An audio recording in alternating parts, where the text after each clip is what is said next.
Okay, so guess we can start now. So hope everyone's doing good. Um, if you hear any popping or sounds in the background, it's 4th of July. It's later at night, so there's some fireworks going off. You know, normally I would say happy holidays, happy whatever, but there's not really much for me to celebrate on 4th of July at this point, in my opinion. And that's just how I feel. There's nothing worth celebrating right now. But anyways, that's not what we're here to talk about. Um, just want to throw that out there because that's just how I feel. Been talking about that a lot recently with some friends and stuff like that. Regardless, moving on. So today I came to talk about this thing that I mentioned in my last full video. I wanted to talk about something called the wellness wheel, which is something my therapist has sent over to me to complete. And I haven't gone through the whole thing yet, and I'm not gonna give like my full answers and everything right now. But what I'm gonna do is I'm gonna kind of talk over essentially what's in it, and people can reflect on it. And what I'll do is that I will take every single question that's in the wellness wheel. There's 50 total, and there's 6 different sections, and there's 8 to 9 questions per section. I'm going to write out every single question in the comments of the post. So if you're interested in doing it yourself, every single question will be in there. So the way this works is that there's 6 different sections for all 8 to 9 questions, and you go through and you scale them on a scale of 1 to 5. So 1 being never true, 2 being sometimes true, 3 being usually true, 4 very often, and 5 always true. Now the first section is just titled mental health. So into mental health, it's kind of what you would expect it to be. It's do you feel general sadness? Do you feel general happiness? Do you feel control in your life? Do you feel depressed and sad for a short time, long time? Are you setting goals? Are you accomplishing your goals? It's stuff about your just straight mental health and reflection. So this whole thing is more than just mental health, but it's still obviously a very big part of it. So that is the first section. There's 8 questions in total. I'll make sure to write all that stuff out. The second section is nutrition and diet. This is a big one because actually for a second I'm gonna head back to the first part. So I'm gonna try to relate a little bit to me for each of these sections because it's personal. So obviously this whole series started when I wanted to talk about my mental health. So that section already is a big deal for me. That's stuff that I really need to look on and reflect on. So that's already a big deal. Second one is nutrition and diet, and this one is something that might be overlooked. I think by some people, but it answers questions like, how often do you eat? Are you eating only when you're hungry? What kind of foods are you eating? Are you eating just like fatty foods? Are you getting a good intake of vegetables, fruits? Like, are you taking care of your insides, your body, by consuming a certain amount of foods? Are you under eating, overeating? It wasn't there was a pretty recent time where I would consider myself under eating. After some mental health stuff, sometimes you under eat, or your appetite goes away. And then what I've been able to do from that is I've kind of used that almost as an advantage, because obviously it's unhealthy to not eat. But what I did was I took something that was hurting me like that, and I kind of turned it around, and instead I've basically dieted more, and I've gone calorie deficit type of thing, and it's helped me and it's benefited me. So this one means a lot to me already. Third one is fitness. Fitness, a lot of people find a lot of comfort in fitness whenever they're going through a tough time. People, when they're dealing with things, sometimes they resort to the gym, they resort to running, walking, and all that stuff is very good at you know, releasing these things in your head that tells you, like, just has you focused on other stuff, and it allows you to kind of get out of your head for a bit. Taking care of your body is important. And then an example of one of the questions is, do you just have enough general energy to get through your days? Like, are you just exhausted at all times? Do you feel like some small activities tire you out? And that could be more than just physical. That could just be also just mental exhaustion. But you know, it's worth noting. Next one is self-image. Um, this is obviously a very personal one for a lot of different people. I know, a lot of people struggle with self-image. That's like the most. I feel like struggling with self-image is maybe the most human emotion a person can have. You know, if you can be perfectly happy with your self-image, that's honestly amazing, and that's something that people should be proud of if they can accomplish that.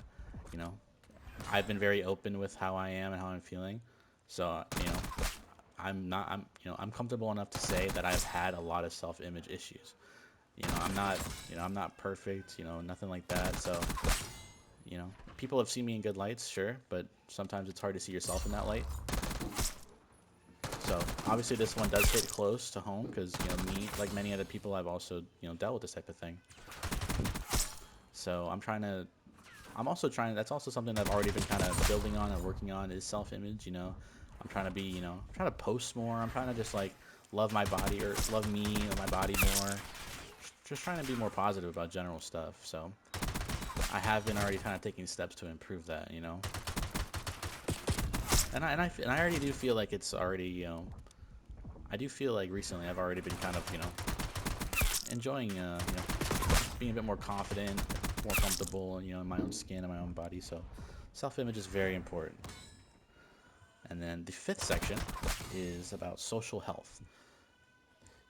So social health is, what are your values? What are your responsibilities? Do you get along with your family, with your friends?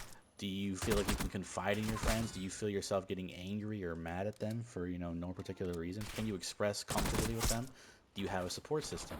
These are all different things that, this social health is so important with. And I know that if I didn't have my support group, you know, regardless of how big or small it is, because I don't have, I'm not trying to like, I'm not playing pity. I don't have the giant group of friends, but I have some family members and a couple friends that mean a lot to me who have been there for me and supported me.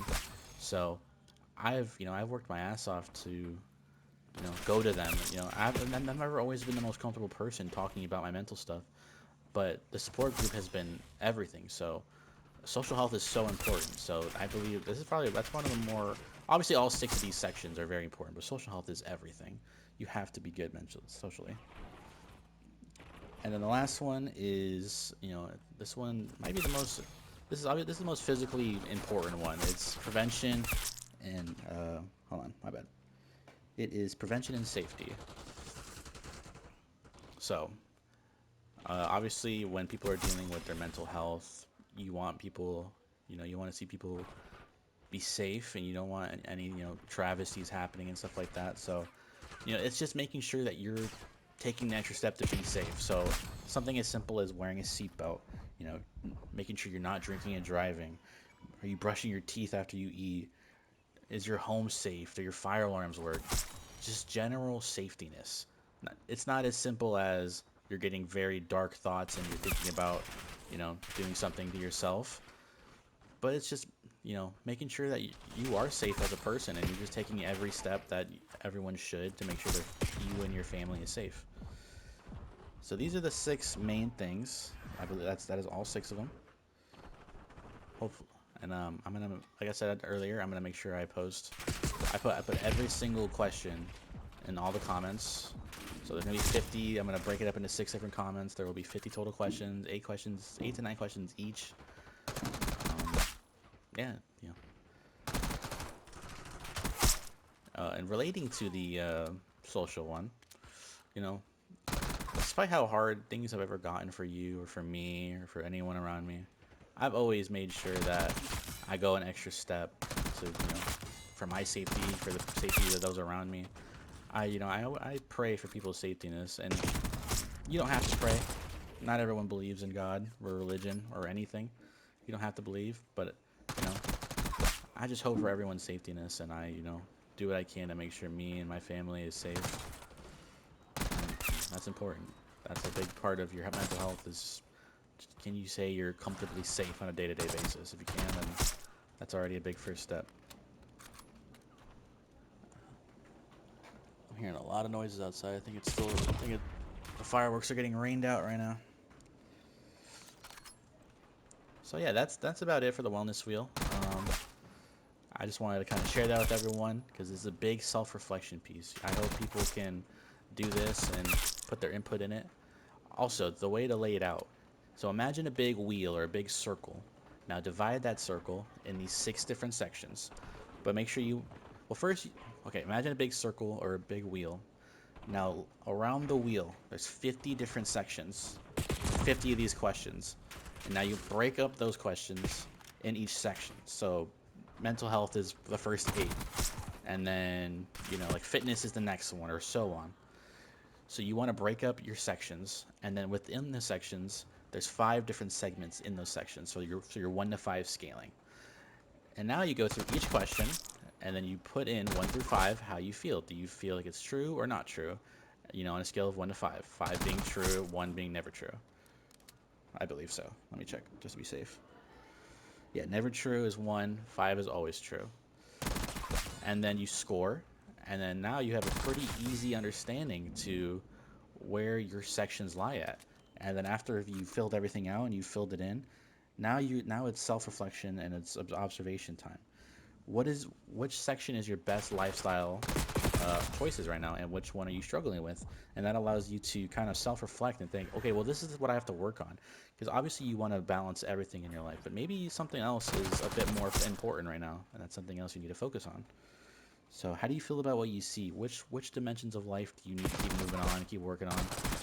So, I really would recommend, if you've struggled with any of these, that I recommend you trying these if you've struggled with any of them. And that's going to be pretty much it for the wellness wheel. I'll make sure to give more updates, about my health. I'll make sure to post another one. I have therapy in a few days, so I'll give an update on how that goes, and I'll tell everyone, what's next in my mental journey. And I hope everyone enjoyed listening, and I thank you guys for listening, and have a great day.